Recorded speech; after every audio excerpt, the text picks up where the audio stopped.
We've got Mark Latham's Outsiders on tonight, 8 p.m. Australian Eastern Daylight Time. Don't miss it. It's a very good show because we're talking about two of our big campaigns, Save Australia Day and defending the free speech of Milo Yiannopoulos, who's now in Australia for his inevitably controversial speaking tour where all the PC snowflakes are trying to close down his right to speak. We've also got a very good interview with Darren Nelson out of Washington in the United States, but I just want to show you something, a very, very important debate that came up on the show, the importance of work for Islamic integration. On the show, the panel, we've got Emma Eros, plumber extraordinaire, and Mrs. A, the very brave teacher who fights against Islamic radicalisation in the schools. Just have a listen to what they've got to say about the importance of work under Islamic teachings, work as a role model, work as a necessity, no more welfare bludgeoning in these ethnic enclaves. We need a more concerted effort. It's not just about legislation, it's about changing the culture and the teaching in the schools. Now, Emma, you've been a wonderful inspiration this year for talking about Islamic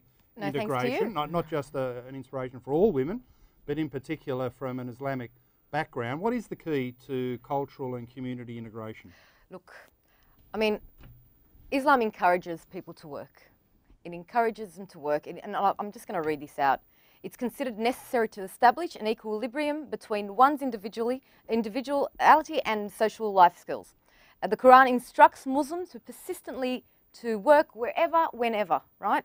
It asks to provide for yourself and to others if you can, and not to rely upon charity or welfare unless, you know, you just cannot go elsewhere. You know, so I think there's a laziness happening in society, and not just with Islam. In many parts of Australia, we have areas where the welfare system is extremely, you know, the unemployment system, I should say, nobody works, it's high, we're paying, taxpayers are paying for it, and I'm starting to think that perhaps we need to put pressure on, you know, state, Commonwealth needs to put pressure on state or local to have some sort of charter to, you know, what are you going to do about the unemployment in your community, or not learning the language, not assimilating, not working? You know, what are you going to do about it? Because it seems if we just let it go, there's just going to be more unemployment, lack of learning the language, lack of learning basically our Australian culture, value, whatever it may be.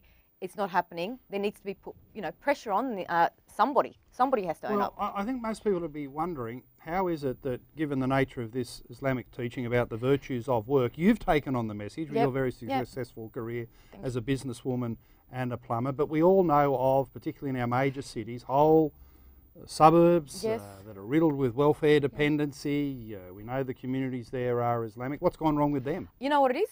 And I was saying earlier to Mrs. A, is that you have, Islam's been hijacked with the terrorism, and the other part of it's been hijacked with those lazy people who do not want to work, using Islam as an excuse to not work, not to, you know, assimilate, for whatever it may be. I don't know. And I'm not saying all of them. There's probably a bloody good 20% that actually go out there, work hard, but it's people like myself who are having to defend, you know, my Islam that I know, that what I'm like, that I'm not like the others. And I'm kind of sick of it, because we need to start pushing, go out there, go work, make something of yourself, because if you don't do it, your child is going to end up just like you. Are you a good role model? And I think parents need to start looking at themselves. Are they good role models for their children? Because we're not just breeding them for the sake of it. That's Mark Latham's Outsiders tonight, 8 p.m. Australian Eastern Daylight Time. Catch it off the Facebook page, off the Twitter link, and our website, marklathamsoutsiders.com.